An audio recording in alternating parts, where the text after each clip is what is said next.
My name is Tej Chauhan. I'm an industrial designer. The way a project typically starts for me, it's almost during the initial briefing conversation. I would say that it's those ideas, those very, gut instinct reactions. More often than not, those are the ones that end up in one way or another becoming part of the final design.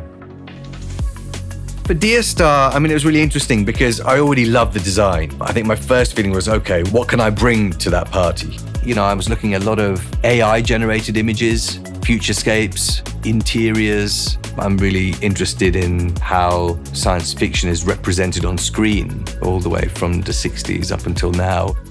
The Rado team wanted to see a watch with a rubber strap. I associate rubber straps with, being quite sporty. And one of the first things that I started working on was how do we create a new feeling for a rubber strap that has its own identity? Basically, I wanted to use some color on the dial and I didn't know where I could put this color. And I thought, okay, well, let's put it in this kind of 9 to 12 quarter. Things happen between 9 to 12 for me.